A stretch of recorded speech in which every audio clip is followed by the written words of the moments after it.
Soy Neca Jara y invitada en este espacio para hablar sobre derecho a la protesta y que tiene que ver mucho con nuestra historia de lucha.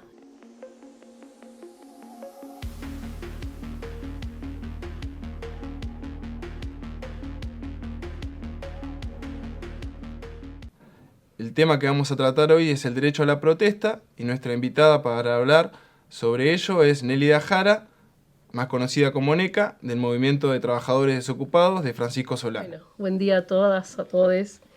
Muy bien, gracias por la invitación y la convocatoria para hablar de este tema me hizo rememorar, recordar un montón de cosas, así que bueno, esperemos que la conversa esté buena. Bien, para arrancar ya con las preguntas te quiero preguntar ¿por qué es importante que exista el derecho a la protesta? Bueno, es un derecho que viene desde hace mucho tiempo, ¿no? En la historia y que tiene que ver con realidades difíciles donde se piensa, se trabaja y se acciona para lograr aquellos derechos que son pisoteados, vulnerados. Entonces, me parece un tema muy, muy importante, central, como para pensar los derechos, ¿no? ¿Y este derecho para vos qué significa? En primer lugar, podría hablarte desde la experiencia de lo que significó el movimiento de trabajadores desocupados, en este caso de Solano, ¿no? Si querés pensarlo más ampliamente, en el marco de la Aníbal Verón, que fue una coordinadora de trabajadores desocupados, donde en la década de los 90, con la profundización del neoliberalismo y la vulneración justamente de derechos fundamentales como el derecho a la alimentación, a la vivienda, al trabajo, a la salud, estaban realmente en la marginalidad, en la exclusión. Entonces, Solano es una localidad del municipio de Quilmes, donde el fruto de todas esas de esos grandes barrios, de esas poblaciones, es la ocupación de tierra, ¿no? La recuperación de tierra, de mucha gente venida de otros lugares en búsqueda de un espacio, un territorio para vivir, para trabajar, para todo, ¿no? Cuando comenzamos a pensar qué hacer ante la gran, o sea, en la década de los 90 habían por ahí territorios donde todo el mundo estaba desempleado. El porcentaje por ahí era más universal, pero habían localidades, zonas donde la desocupación era 90, 100%. Entonces Solano era una de esas realidades así dura. Cuando comenzamos a juntarnos para pensar, bueno, cómo salir de esa situación, surgieron acciones directas como el piquete, los cortes de ruta, como ir a los hipermercados para reclamar y para recuperar alimento. Y después, bueno, cosas que tenían que ver también con la salud y todo eso. Eh, la protesta para nosotros fue como un eje fundamental, ¿no? De organización. Y para mí pensar la protesta es como pensar en que te recuperas vida, recuperas vitalidad. Eh, eh, Te hace salir de ese lugar de víctima donde el sistema te coloca, te congela, te etiqueta y donde no podés, no podés vivir así sometido, ¿no? Entonces la protesta en este caso fue el punto de partida para organizarnos, para crear un montón de espacios que en esos momentos no existían, como por ejemplo una farmacia popular, un emprendimiento, un taller sobre, qué sé yo, con los chicos, por ejemplo, murgas, espacios culturales, deporte. O sea, es como recuperar la vida, es ponernos de pie y recuperar la vida, ¿no? ¿Cómo se consolidó ese movimiento de trabajadores ocupados en los 90? ¿Cómo fue que se organizaron para los reclamos? Sí, Nos organizamos en distintos barrios. En cada barrio había como un lugar de encuentro, galpones le decíamos, un lugar también de trabajo. En esos galpones también recuerdo que armamos una panadería, una fábrica de calzados, es decir, un montón de cosas, ¿no? Y después en cada barrio existían también áreas de trabajo, compás que se dedicaban a la salud, otros al tema de alimentación a través de los comedores comunitarios, otros el tema de emprendimientos, era como un mini estado, que después eso también podemos hablar, nos jugó bastante en contra, ¿no?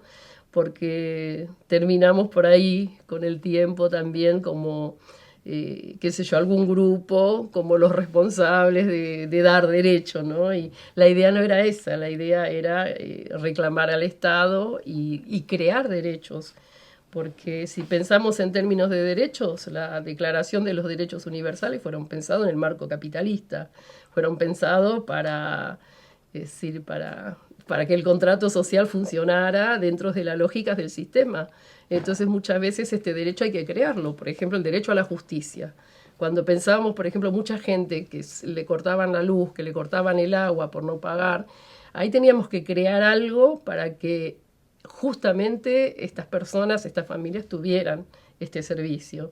Entonces, a eso le llamamos creación de derechos y que estaba en nuestras manos, es decir, en nuestra trama cotidiana. Entonces, los derechos pensados desde una organización social, desde una organización en lucha, es como que muchas veces choca con la lógica de los derechos que te otorgan, ¿no? Claro. ¿Y cómo superaban esta lógica del choque? De choque de derechos, ¿no? ¿Cómo lo superaron y cómo trataron de salir adelante? Y eran discusiones en la asamblea, discusiones, qué sé yo, en alguna asamblea a veces nos encontrábamos 200, 300 personas discutiendo, bueno, el derecho a tener las cosas elementales como el agua, la luz, el gas. Entonces eran discusiones fuertes porque esta subjetividad de que la ley enmarca todo, muchas veces era real. A mucha gente le costaba salirse de esos, o sea, quedarte al margen de eso, ¿no? Entonces fueron como, por eso te digo que fueron derechos construidos por ahí, o por lo menos visiones de cómo ejercer un derecho construido desde la organización.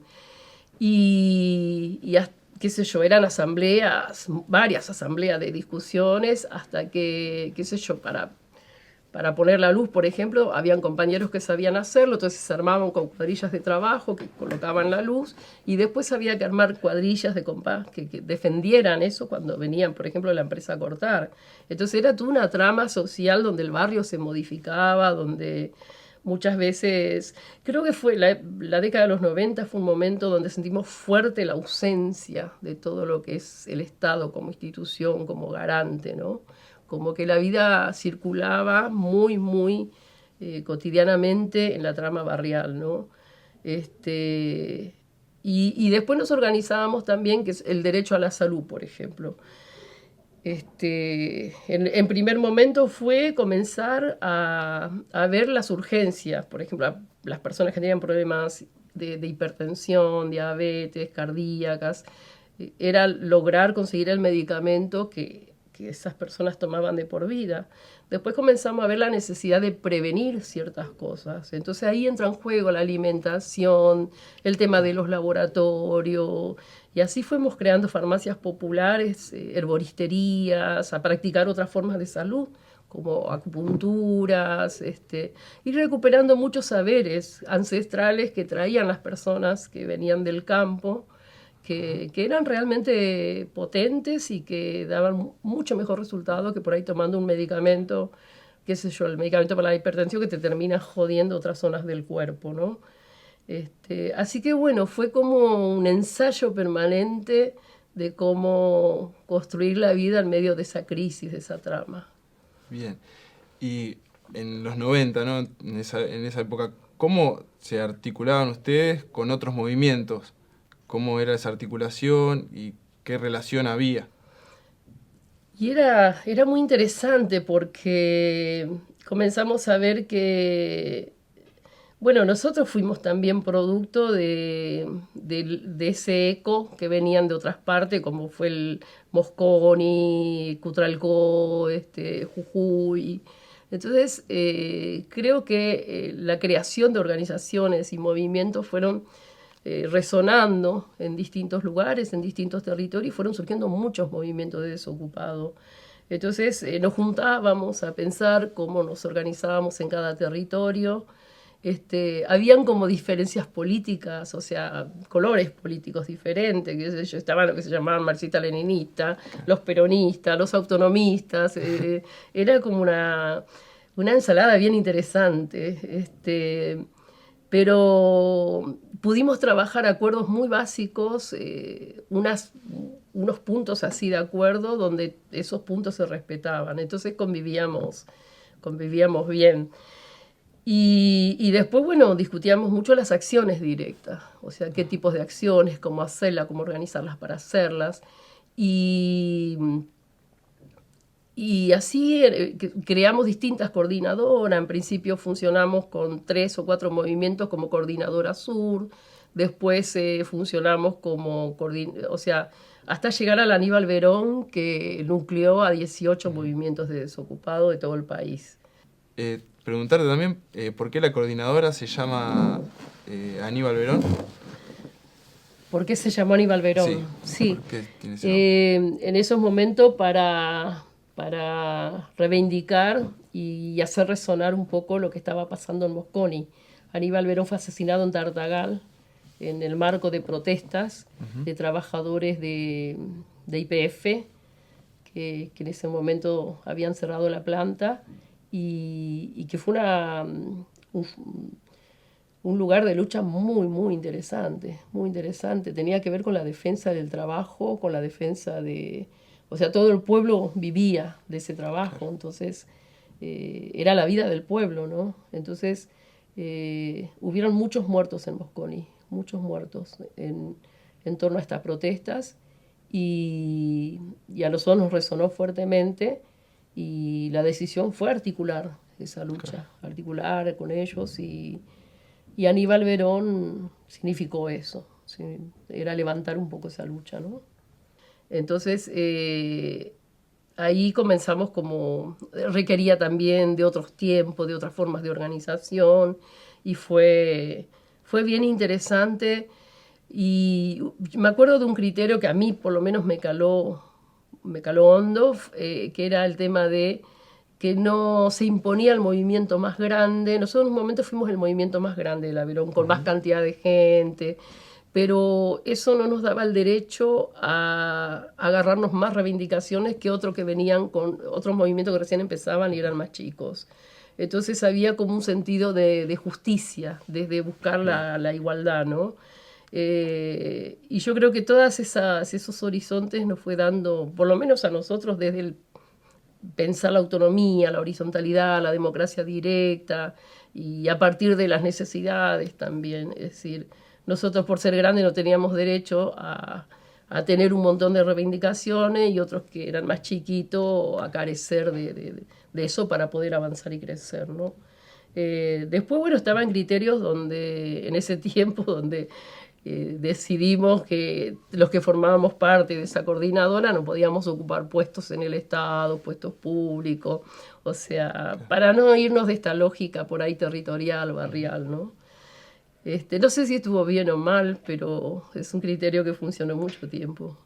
Bien, ¿y cómo era también articular las protestas en todo, en una organización tan grande para que tuviera resultados en todas las partes del país donde se hacían las protestas, ¿no? Sí, hacíamos reuniones donde iban delegados, que eran también lugares de rotación, no iban siempre los mismos.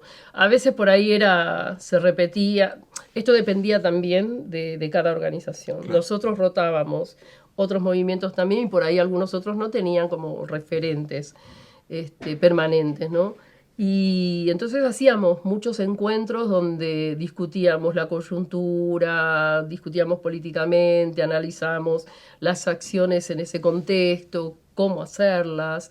El factor sorpresa en ese tiempo era muy importante para nosotros, porque teníamos a la cana todo el tiempo soplándonos atrás, entonces como que el factor sorpresa era algo muy, muy a tener en cuenta, con mucho cuidado, ¿no?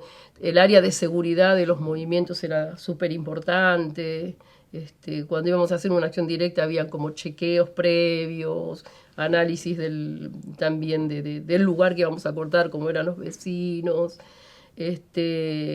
Y, otra cosa que teníamos en cuenta eran otras situaciones que no tenían que ver con el mundo del desocupado. Por ejemplo, lo de Mosconi. Hubo mucha solidaridad con la UTT y, y bueno, fuimos creciendo en articulación también con otras organizaciones que ya no venían del mundo de desocupados. Y fue interesante. Creo que un punto muy alto de organización así a nivel nacional fue lo del Puente Pueyrredón, que concluyó con lo del Puente Pueyrredón, porque las protestas se dieron en muchos lugares, en muchas rutas, en muchos puentes, y bueno, fue esta represión que marcó por ahí un antes y un después. Sí, eso te quería preguntar yo, sobre cómo impactó en la organización y en el movimiento también el asesinato de Darío y Maxi, de Darío Santillán y Maximiliano Costecchi, y cómo siguieron adelante con sus medidas de fuerza y de lucha. Fue duro, fue un golpe duro. Veníamos sufriendo muchas represiones, muchas protestas que terminaban con presos, a los palos, con golpes, ¿no? Pero nunca evaluamos la posibilidad de asesinatos, ¿no? Entonces fue muy fuerte, fue una conmoción, por lo menos en la Aníbal Berón. Creo que resonó en todo el país a nivel mundial, pero para la Aníbal Berón significó mucho, mucho porque eran dos compas, sobre todo Darío, desde chiquito. Yo recuerdo a Darío, yo lo conocí a los 15, 16 años, cuando nosotros teníamos una radio comunitaria y él venía con un grupo de estudiantes de la escuela secundaria a hacer un programa de radio. Y creo que estaba siempre en los espacios, en las coordinaciones, o sea, cuando había que hacer algo estaba al frente siempre. Entonces era alguien muy querido, muy conocido. Así que los balances que vinieron después fueron duros, algunos con muchos desencuentros, cómo entender el momento, cómo proyectar ese momento. Así que fue un sacudón, pero por otro lado también creo que hicimos un esfuerzo por no quedarnos en la cosa mortoria, sino que ver esta cosa de que se trasciende eso, ¿no? Que la lucha va más allá de eso, a pesar del dolor y del quiebre que te produce el asesinato de compañeros así, cómo entender la construcción política y esa fuerza que se vuelva como vital en la organización también es interesante, ¿no? Bien, sí, me imagino. Durísimo. Ahora también con todo lo que pasa ahora, con el tema de protocolos, antipiquete, el intento de regular, cada vez cobra más fuerza esa vivencia, esa memoria. Y te quería preguntar también qué pensás de eso, sobre este intento de regular el movimiento, las luchas, la protesta. Yo creo que son intentos que son como células ahí vivas que tienen su historia, ¿no?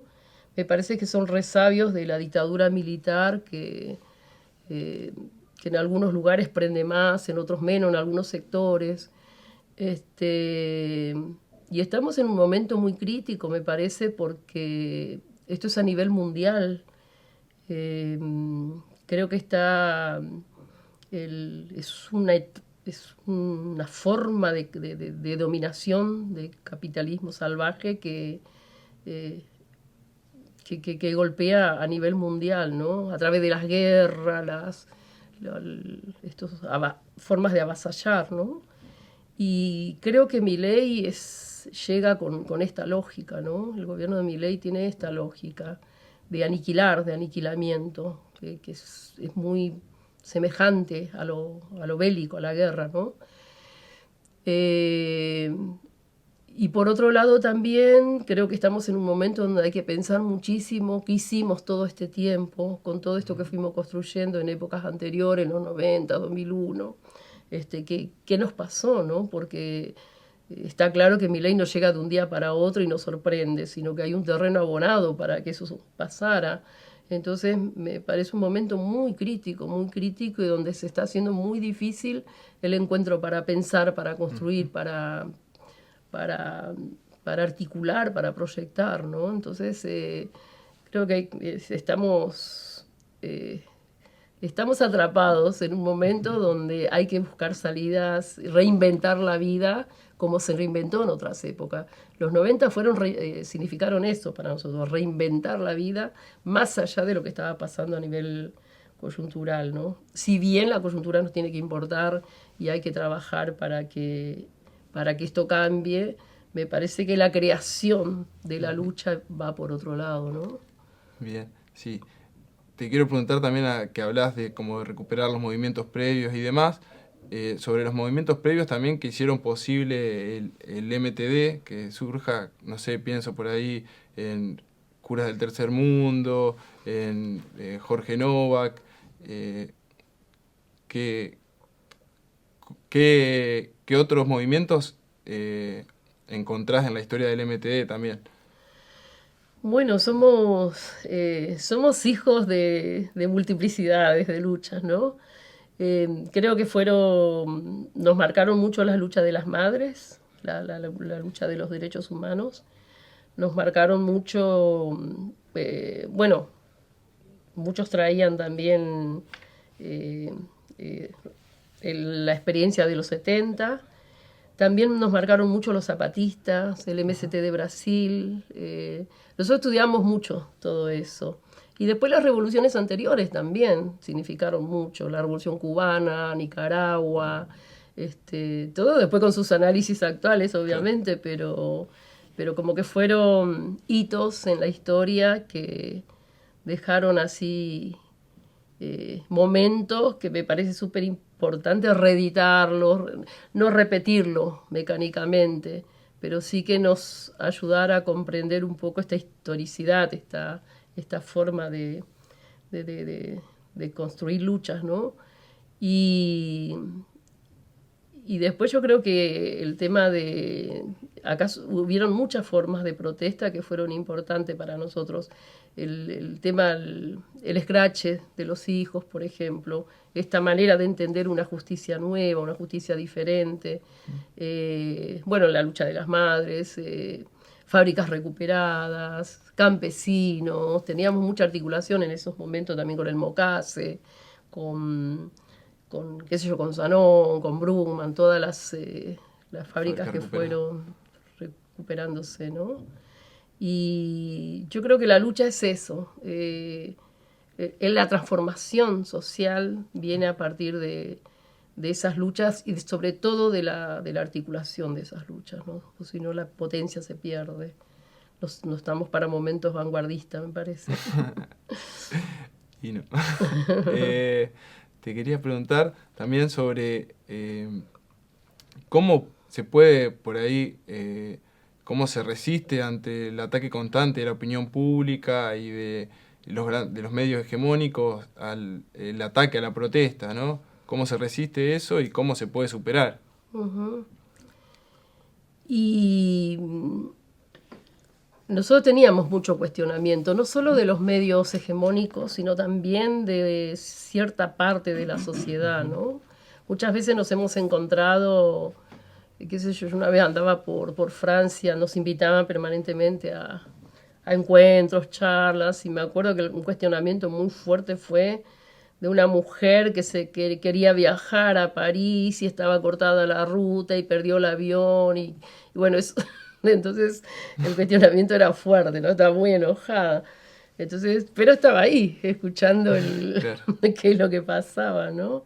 Entonces, la búsqueda de un encuentro entre un derecho y otro, porque el derecho a la circulación es verdad que es real, pero también el derecho a luchar por cuestiones fundamentales para la vida es más fuerte. Entonces había que construir ahí un discurso que sea, no sé, amalgamar un poco las realidades diferentes y poder pensarlas, profundizarlas. Y con los medios era un problema porque nos cuestionábamos por qué nos tapábamos la cara, por qué teníamos palo, por qué teníamos... Es decir, siempre teníamos que salir a explicar modos de construir la autodefensa, modos de cuidar la organización, modos de cuidar la vida, porque no eran formas para ejercer la violencia hacia afuera, sino formas de protección, ¿no? Entonces sí, era un problema. Y yo creo que hoy eso hay que recuperarlo fuertemente, porque está todo muy cercenado, o sea, muy mal discriminado, ¿no? Entonces creo que hay que recuperar eso. ¿Y cómo pensás que se puede llegar a recuperar eso? ¿A través de qué forma? Porque es verdad que es muy difícil cuando chocan los derechos construir diálogo cuando hay posiciones antagónicas, por así decirlo. Sí. Yo creo que requiere de una construcción, requiere de un trabajo que hay que hacerlo muy finamente, muy en el día a día. Eh, en algún momento, qué sé yo, por ejemplo, eh, el tema de la capucha, ¿no? Uh-huh. Cómo también el Estado trató de criminalizar ciertos métodos y ciertas herramientas que estaban para la protección de una organización, ¿no? Entonces, ellos tienen la capacidad de elaborar leyes, leyes antiterroristas, leyes para criminalizar. Entonces, yo creo que es una pulseada permanentemente de ir recreando todo eso que debería estar en las manos de cualquier organización, ¿no? Me parece que también requiere de mucha creatividad. En eso el movimiento feminista da mucha, o sea, mucha pauta, ¿no? Muchas pautas, como, qué sé yo, hay formas culturales, de vestimentas, de modos, no sé, hay que ir buscando, creo, ¿no? Sí, sí. Sí, incluso el movimiento de las escobas, lejano allá, también fue Sí, por mujeres. exacto, sí, sí. ¿Y por qué para más o menos ya ir cerrando un poco también, preguntarte por qué es importante defender este derecho? El derecho a la Sí, protesta. este derecho a la protesta. Porque Para si no vos. nos aniquilan. Una forma de aniquilamiento es el quedarte quieto, el quedarte inerte. Me parece que si queremos vivir hay que protestar. Y la protesta va ligado a una construcción política, a una construcción de transformación. No es solo salir a pedir comida, salir a pedir medicamentos, sino es exigir un derecho para ejercer la vida, para construir la trama de la vida, para construir vínculos, nuevas subjetividades. Creo que si la protesta no está entendida en relación a esto, puede quedar vacía, puede quedar como un ritual nada más. Salimos, protestamos, denunciamos, volvemos y todo vuelve a lo mismo. Creo que tiene que haber un movimiento permanente de entender la vida en protesta permanente, ¿no? Y yo creo que eso no tiene que ver con los gobiernos también. Hay momentos donde la protesta tienen un horizonte, apuntan hacia determinados lugares, pero creo que la protesta tiene que ser permanente porque no estamos luchando para que gane este u otro candidato, sino que estamos luchando para construir la vida, para hacer movimientos que transforman la vida. Entonces, eso muchas veces no tiene que ver con... obviamente que no da lo mismo un candidato que otro, ¿no? Pero el horizonte de una lucha social, de una organización social, creo que es un poco más que eso, ¿no? Por eso la protesta tiene que estar siempre. ¿Pensás que en los movimientos que por ahí hay un avance de derechos o de mejora de la vida social, hay una relajación o una tranquilidad por ahí que hace que surjan después movimientos como lo que pasa ahora con este movimiento liberal que hay y demás, violentos, de choque, que tratan de apagar constantemente las protestas y los focos de lucha? Sí, yo creo que se aprende, ¿no? Yo creo que nosotros desde las realidades de las organizaciones aprendemos. Yo creo que el enemigo acá, no, o sea, creo que hay que llamarlos enemigos, son enemigos, también aprenden y aprenden de las luchas.